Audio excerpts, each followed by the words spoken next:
I am so happy to be here today with my friend Heather Meyer, who, gosh, we've been friends for like 20 Mm, years. Yeah, a it's long been a time. while. When I thought about the people, the different kinds of people I want to have on this podcast, Heather, you check like every box. You have experience in the special education community. You are a special ed teacher and you are an educator. You're a mom. You're a mom of kids with unique needs Yeah, and disabilities. indeed. Mhm. You're also a mom of 2 kids who were adopted. So they came because of the way that they came into your family, um, they've experienced some trauma, Mhm. and that shows up in their behavior, and so that impacts the way that you parent them.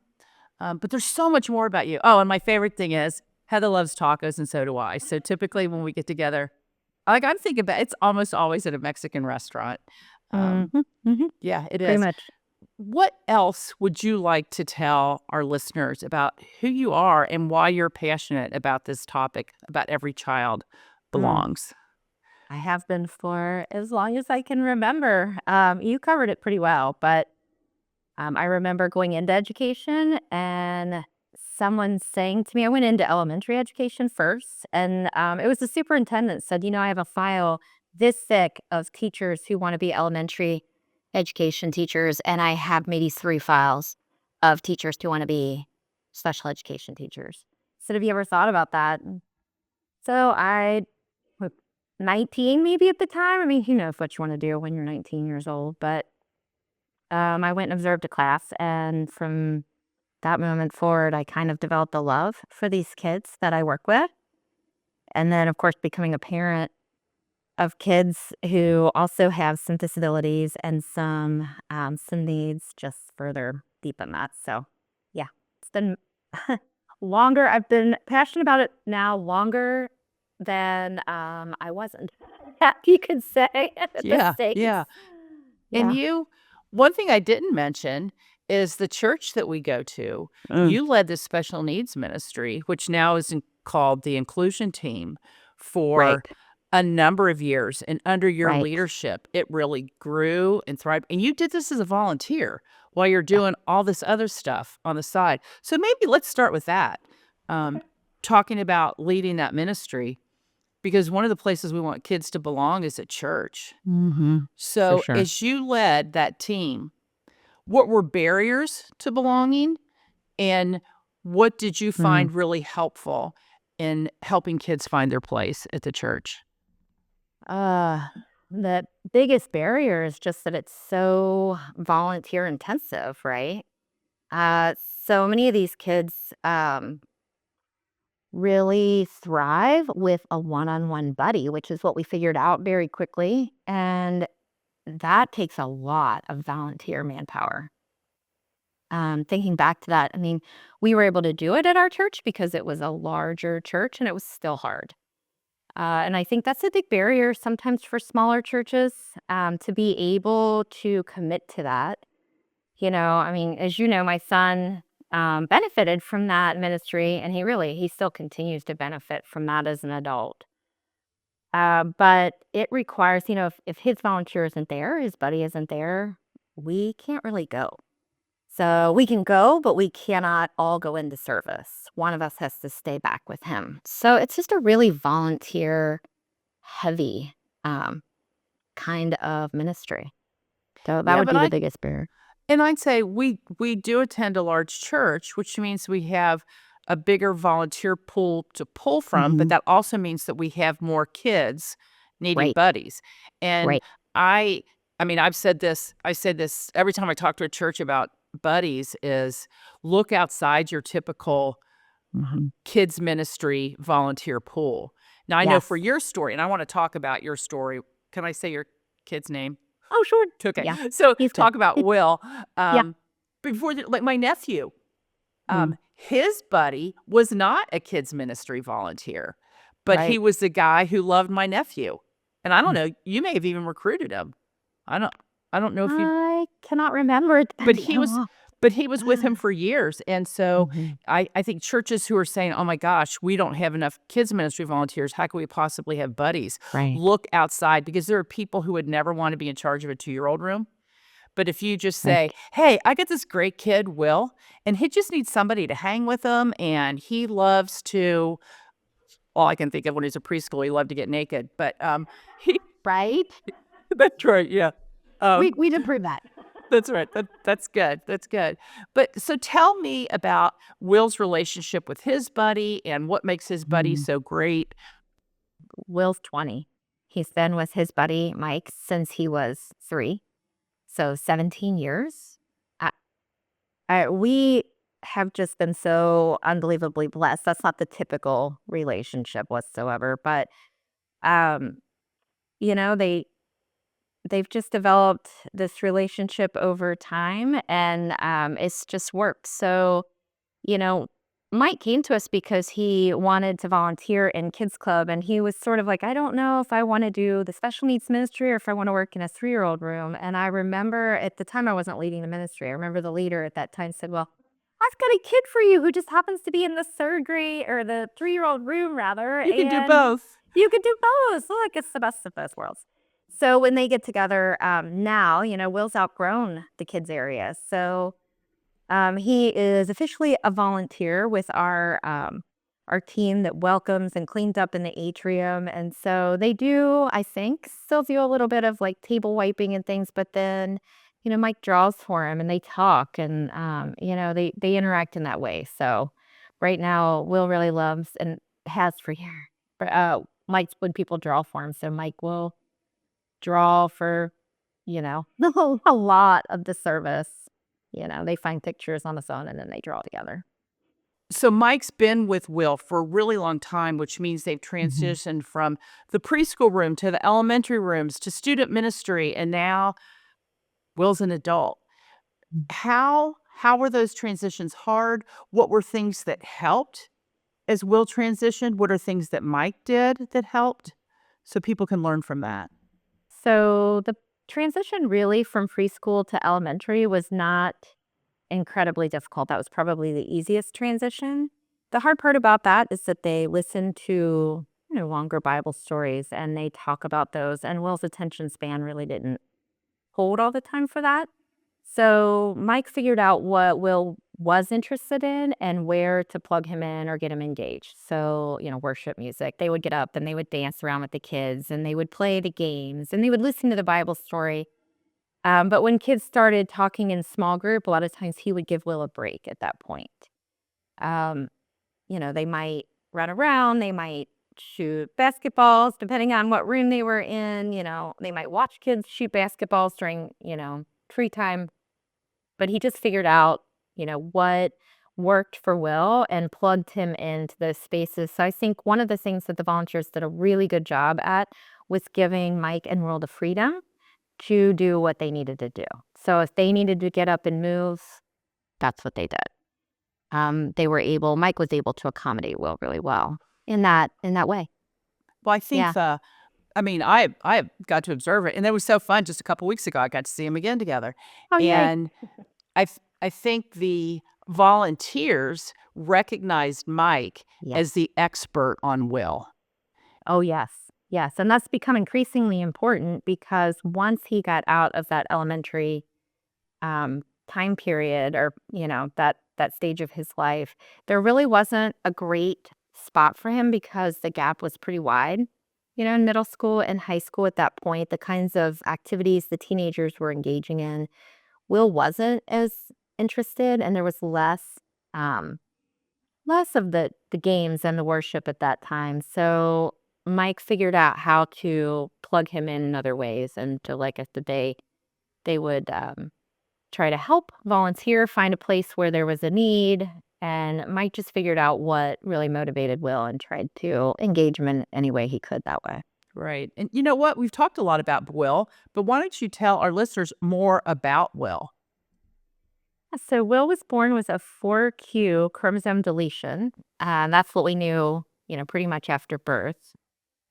He needed a feeding tube because he was aspirating, couldn't eat safely for the first year of his life. And so that led us down this medical path, and he had that diagnosis. But around the age of 4 or 5, he was diagnosed with autism and developmental delays. So that kind of describes more of where he's at now. He can communicate. He does use his iPad to communicate some. He verbally communicates some, more on the level of like wants and needs, that kind of thing. And then most recently, he's been diagnosed with epilepsy. Uh, but he's just a happy kid. He And is he a happy loves kid. church.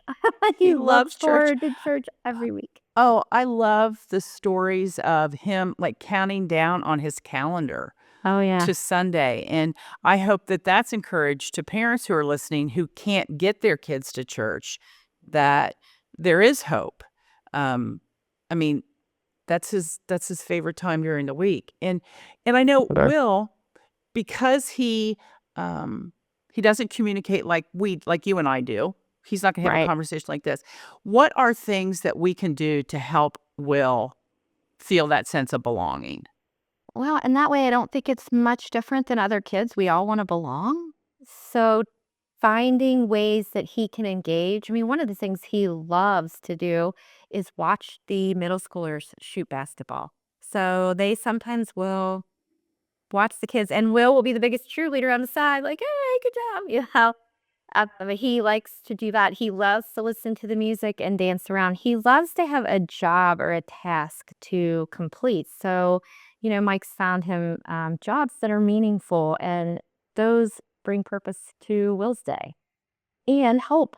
He is able to be a functioning member of the church and help volunteer. He just has to. It looks different. It's great to see him in action, and you can just tell by his face. Like, he knows that he's an important part of the community. He's not just coming Yeah. and taking in. He is contributing too. Oh, yeah. And talking about Will, there's another couple that's very dear to me that you are in regular communication with.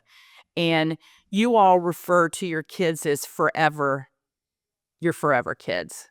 Like, one of the things we want to do through this podcast is help people, like they might not know people who are in a situation like you, but we want to help increase their empathy.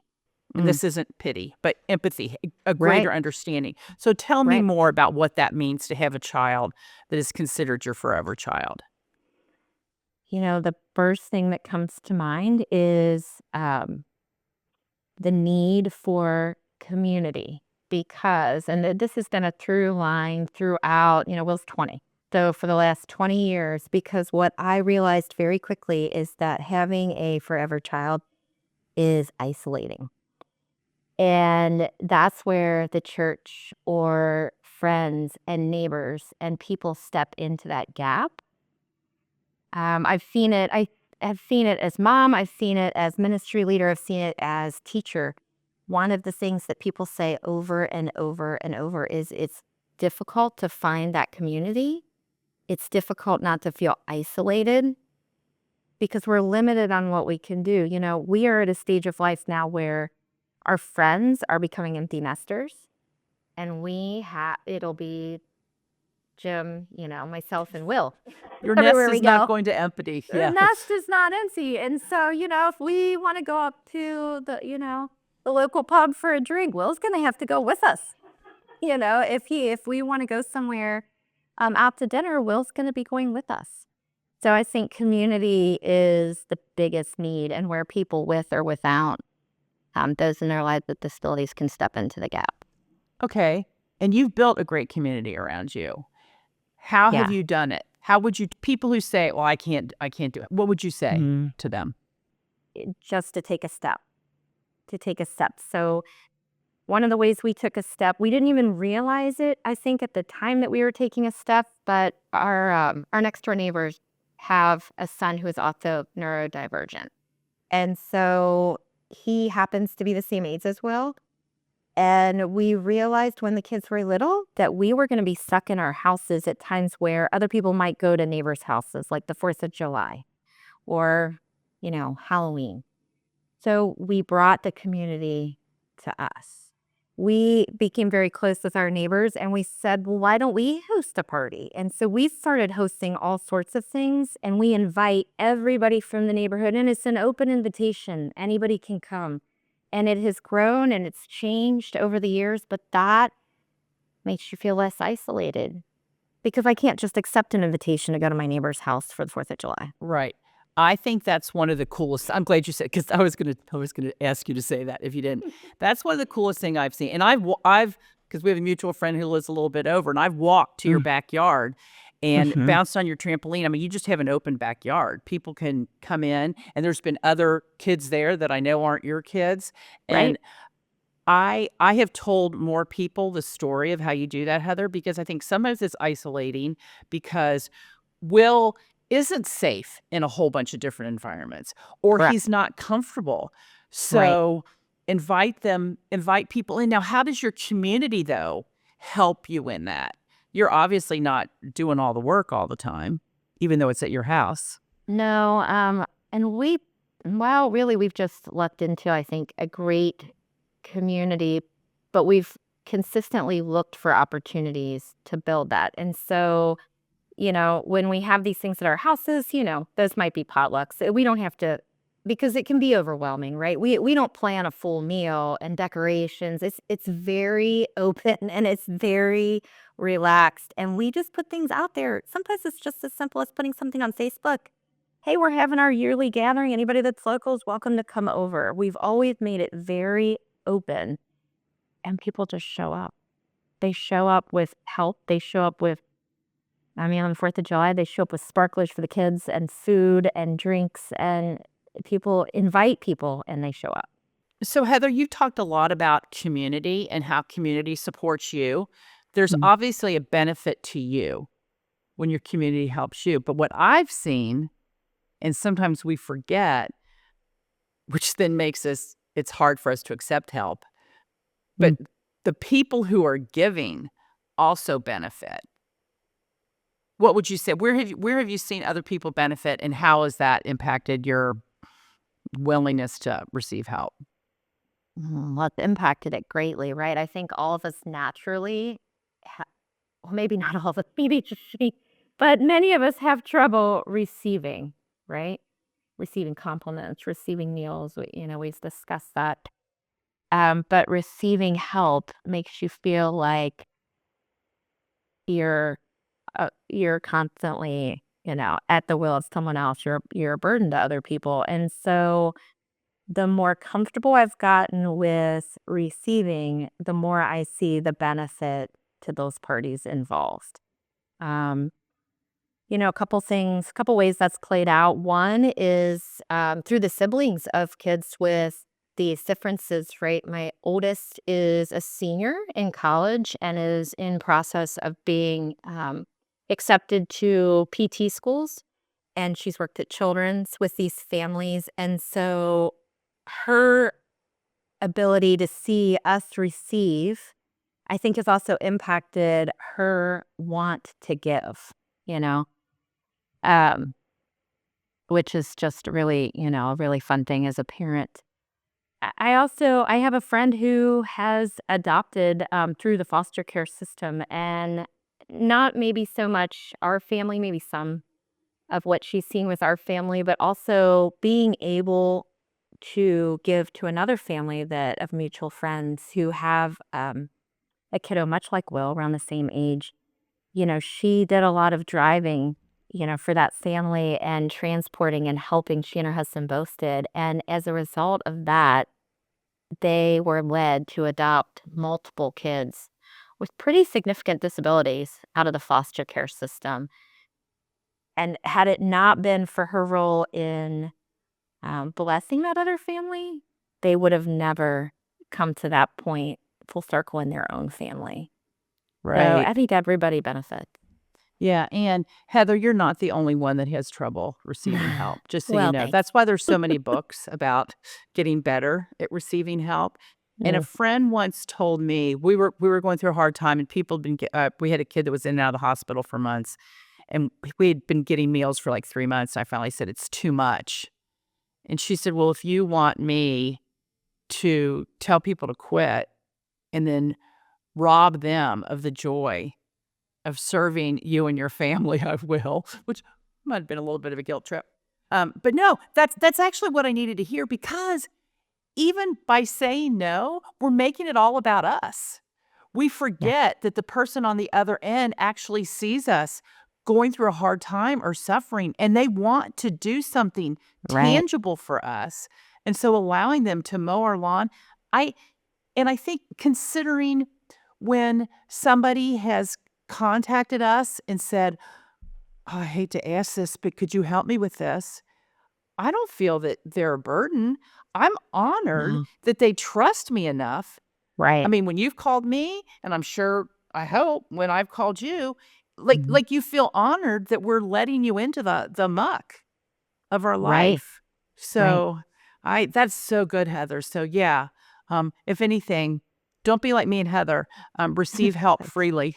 Yes, please. What would you tell people who have friends of who have kids who are neurodivergent and maybe they can't get out?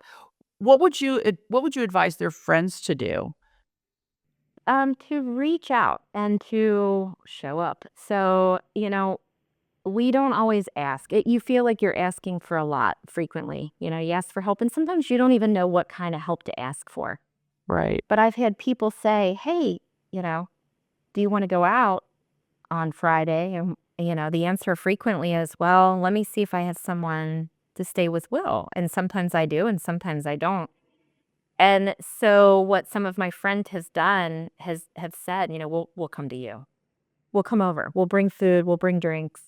And, we can order food. I think one of the biggest things too is letting go of expectation. The house is mostly clean most of the time. It's not always the perfect, environment. And if I wait for perfect, it doesn't happen. So we make sure it's presentable most of the time, and then people show up. So we invite. But people who are our close friends who really understand, they'll come to us.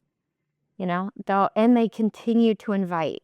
So that would be the other thing I would plead with people. Don't stop inviting. I can't make it to everything I'm invited to. And actually, I probably say no more than I say yes. And so the people who really get it and understand keep asking. Yeah, I so many parents have told me that part of the reason it feels isolating is because people quit asking, and you're not Yeah. saying no because you don't wanna be in relationship with them. You're saying no because at that particular time, you simply Hmm. can't do that. And I just wanna call out to, some people don't know what they need.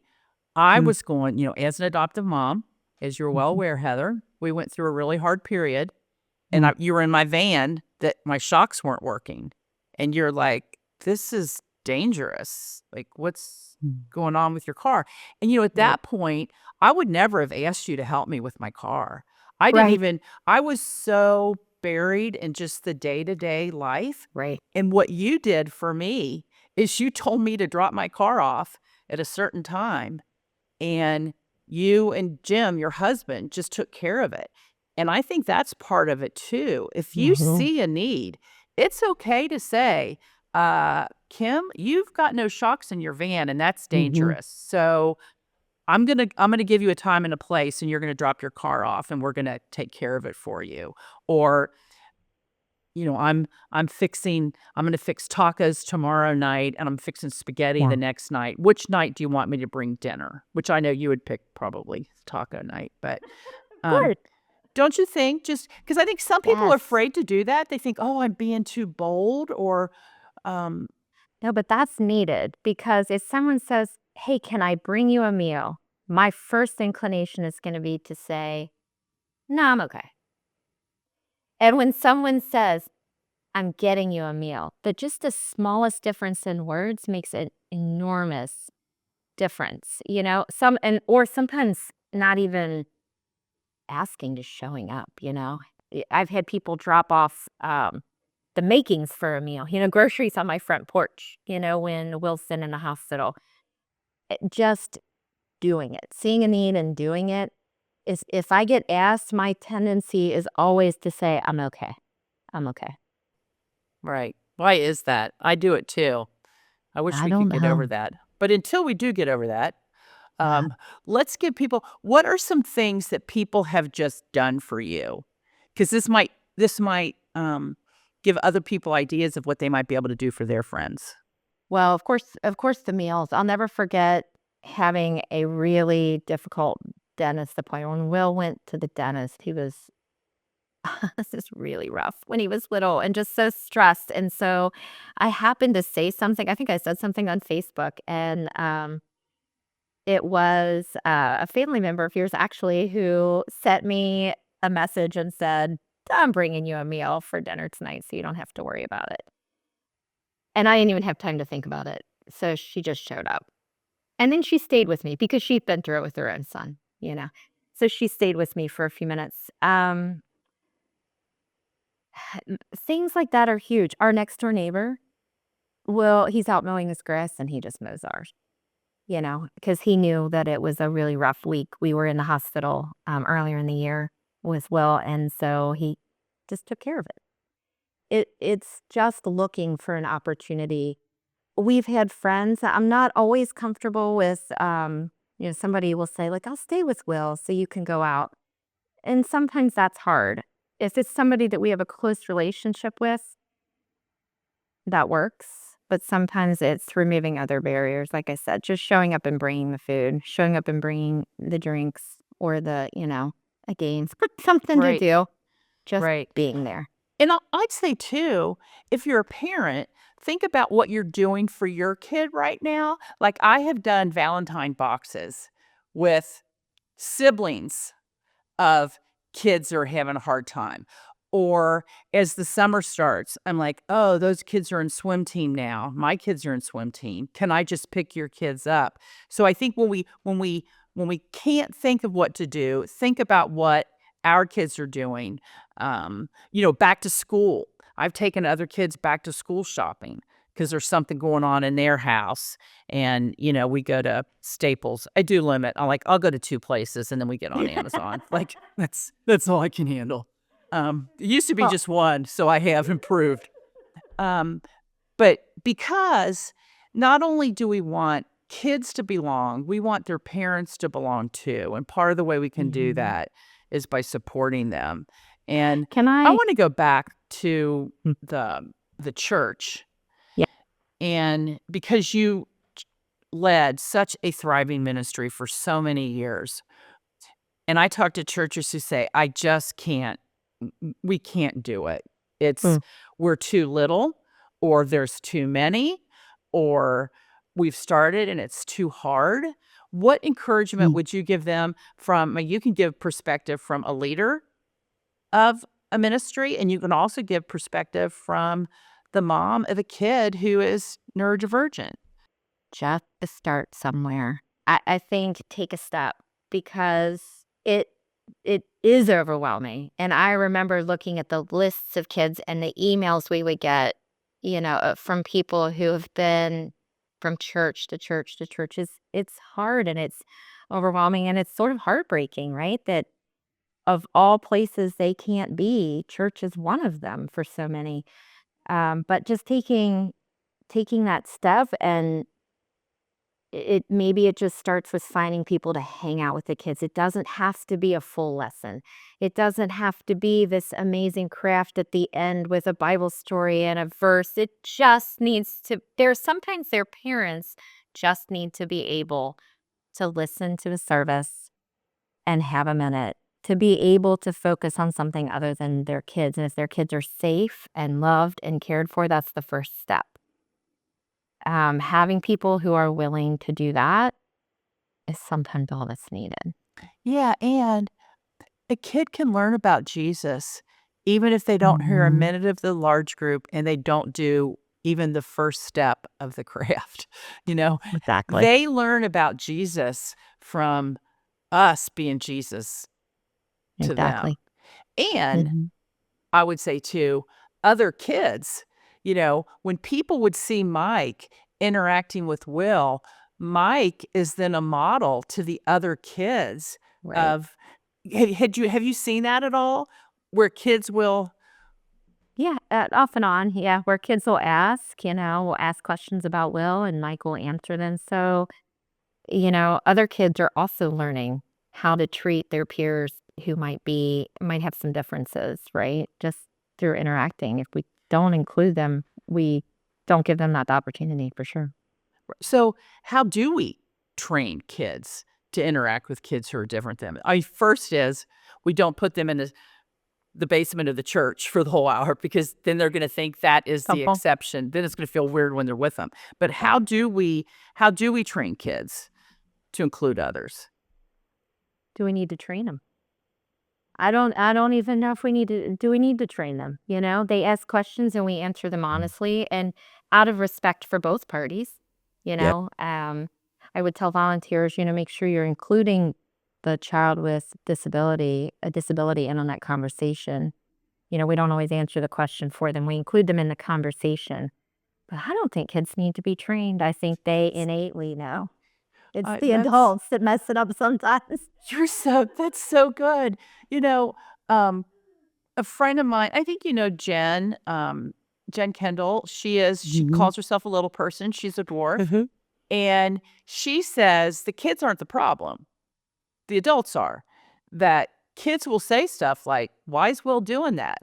There's nothing wrong with that. They're just being curious. But if we pull them away and then say, "Oh, don't act that, ask that," or "Shh," what they're learning is this is what Jen says. What they're learning is they're learning that, "Oh, I don't engage with somebody who's different." Now we can coach them on, if they ask something that maybe could be hurtful, we can coach them on that, but that's I'm gonna write that down, Heather. We don't need to train the Mm. kids.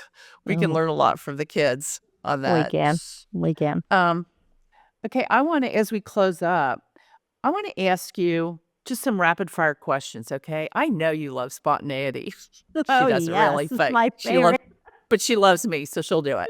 Okay. Um, what's the most recent book that you've enjoyed? It ends with us. That's okay. Mindless reading is good. I appreciate your vulnerability. You know what's really funny about that? I have a girl who was in my group when she was in 8th grade, Mm. and now she's a full-blown adult, and she recommended that series to me, and then Mhm. immediately after texted me and said, "No, no, no, I didn't. I didn't recommend it. Don't read it." So, that's funny. Thanks for being honest. Okay, what's your favorite way to encourage a child? Praise them all the time. They don't always hear it. Call out the good. That's right. Call out the good. Especially the kids who have challenging behaviors. Correct. They Yeah. I read a statistics on, kids with ADHD here have more negative interactions during the day than positive. Yes. So So, we try yeah, to call reverse out the that. good. Yep. Yep. Okay, you need to increase your energy. What song are you gonna listen to? Oh. Oh, I don't even know. Um, oh gosh, she's gonna kill me for saying this, but my oldest got me into some of Harry Styles music, so sometimes he's bopping to some of his stuff. Harry Styles. My nieces love Harry Styles. That's Yeah, kinda com that's kind of a cool response. Steven Tyler's mine, so you can tell how old I am. Um, what is the favorite way for you as a caregiver to be encouraged? Hmm. Um, ooh, that's a tough one, Kim. Obviously, it's hard for you to think of ways that people can encourage you as a caregiver, but I have seen you encourage so many caregivers. Give us some Mm. ideas on how to encourage caregivers. Depends on the person, but, kind words, dropping things off at their porch, sometimes not contacting them at all, just leaving a little surprise on the porch, whether that's, um, food or bottle of wine, you know. I have a friend that really likes that queso cheese in a jar, so, a bag of chips and a jar of queso, taking them out for coffee if they're able to get out. Those are great ideas. Yeah, and if it's cold and the kids can't get outside, drop off a new board game, drop off some, Mm. what do they call them? Break and bake cookies. Oh, yeah, hot chocolate. marshmallows, the There whole you bit. go. Yeah, all Simple kinds of great simple ideas. things. Mhm. Yes. Simple things with big impact. Okay, now this one, finish this thought. This could be anything. Mm. Every child. Matters. Do you think we as a society believe that? I hope we're getting closer to that.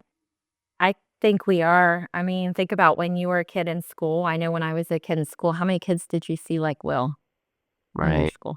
You know? So I think my kid's generation has improved things from our generation, and I hope that their kids will improve things. Yeah, so let's close on this as an encouragement. What is another way that we can improve things? What's something that we can do that would help show every kid that they matter? Continue to look for the ways to include them, no matter whether that is at a restaurant, at church, at school, or just out in public. That's so good. Mhm. Yes. And recognize that the way they do things and the way their parents do things might be different. Them being on an Yeah, iPad at a restaurant isn't giving in and allowing them too much screen time. That might be the only way that you and your family can go to a restaurant with Will. it it is some of the It is, I time. know. It is. And it was a doctor who said when I was stressing over it, she said, "Quit worrying about that. Your family have to it's for the good of the family sometimes." Yeah, that's right. Oh, Heather, thank you so much. I appreciate you so much. You Thank know, I love your you. family, big, big, all 6 of you. And thank you for being here with us today. You gave us all kinds of stuff to think about and ponder on. Thanks for inviting me.